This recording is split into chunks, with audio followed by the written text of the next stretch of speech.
Hi, welcome to your lesson on how to do a sketch map. The tools you'll need with you today are a piece of graph paper and a clipboard, a compass, and a pencil. So the first step we're going to do is we're going to actually look at our compass real quickly.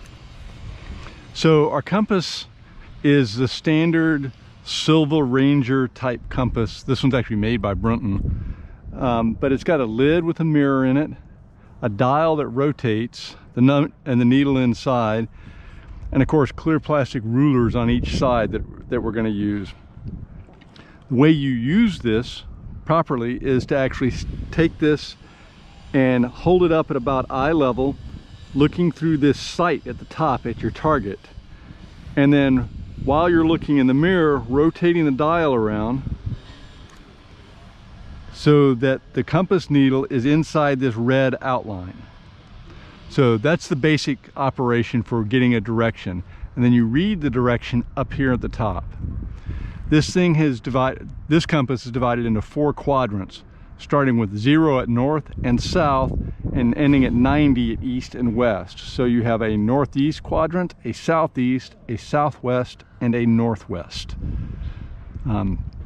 I'll show you in a minute how you actually record those values down. So the first stage to doing this is to orient your compass relative to the landscape. So today we're going to do an exercise where we're going through these orange stakes. I've got 7 of these scattered around this pond here. And this pond is this massive trees and wetlands kind of beyond us here. Kind of all the way over to that distant tree line is where we're going to go.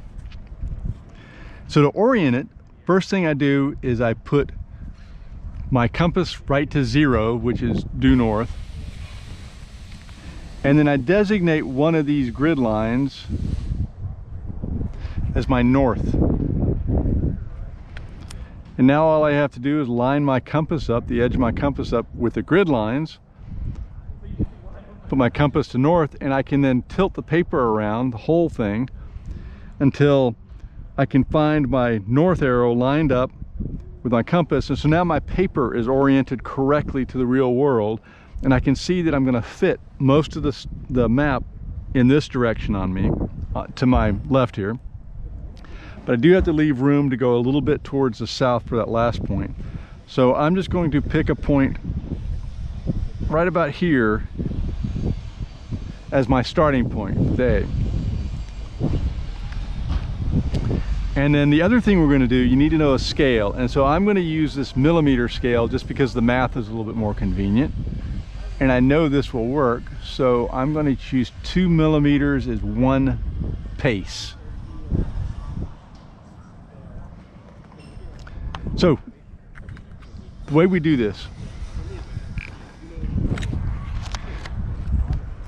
you stand on your first point right here, take your compass, aim it at the second point, which is going to be B, rotate the dial around till you get it lined up exactly where you want it. Look, and we have right about north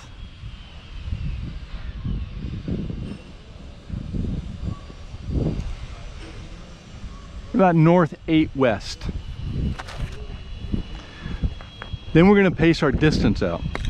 So to do that pacing, I always start with my right foot and then count every time my left foot hits the ground. So this is 1, 2, 3, 4, 5, 6, 7, 8, 9, 10, 11, 12, 13, 14, 15, 16, 17, 18, 19, 20, 21, 22, 23 paces. Now to draw my line, I set my compass right here on the edge of lining up with A, and then looking into my compass, you see these black parallel lines in the base of the compass here? I just line those up with the grid lines that I can see through the base so that everything is lined up nice and smooth, and my north is going north. Once it's lined up, I can actually then just draw the line in the right direction here. So everything's nice and lined up. I'm drawing my line. Now the length of my line, I did 23 paces, so I'm going to use my millimeter scale here.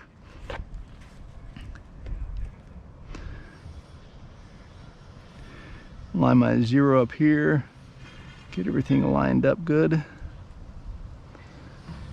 close as I can.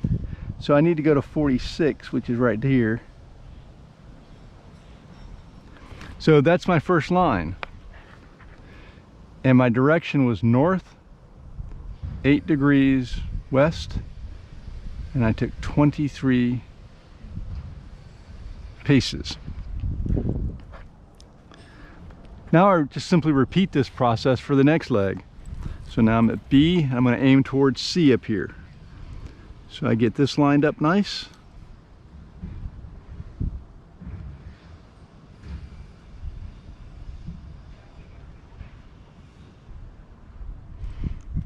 And I have north 55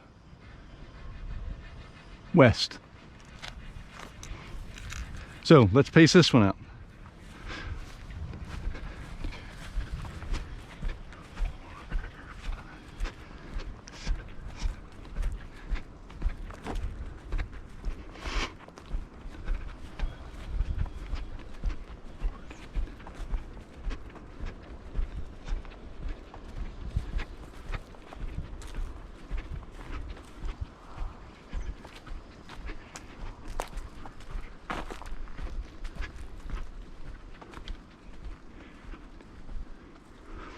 So I got 30 paces this time. So this time, because I've got room, I'll just line it up on this side. Make this a one-step process. So I'm lining it up, getting my black lines in the base.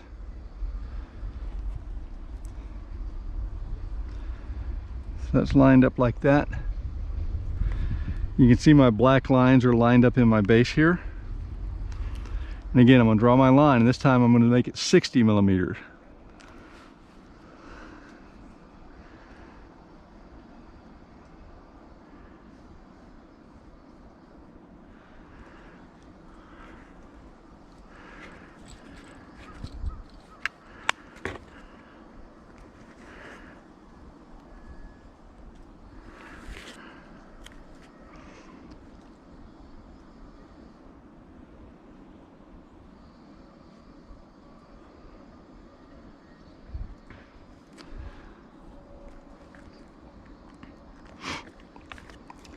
And you can see this looks like the bend we just took. So let's keep on with this.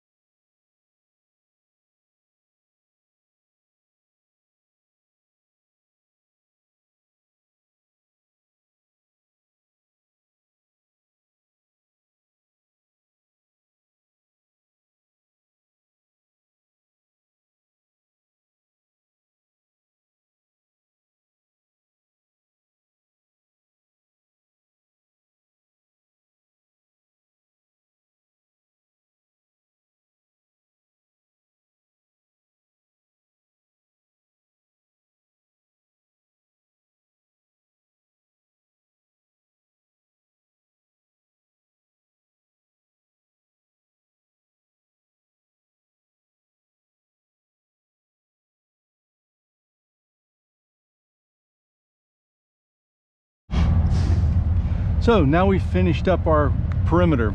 Now you'll notice I've got a bit of a gap here. This is actually called our error of closure.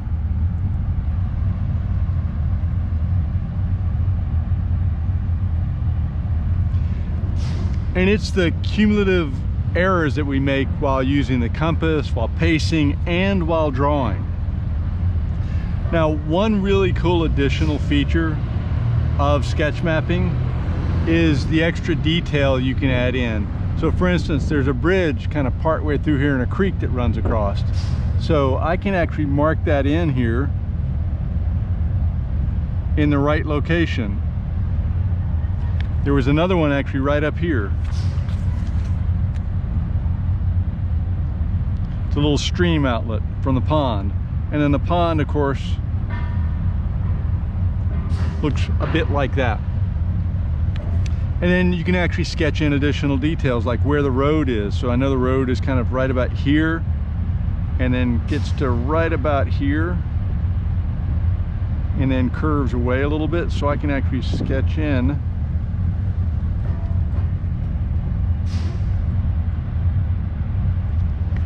and this is the beauty of sketch mapping, is it allows you to make a relatively accurate map that anybody else can use. Even people like me who struggle to make any kind of drawing that's neat and readable, I can make at least a usable map with this technique. So that's sketch mapping.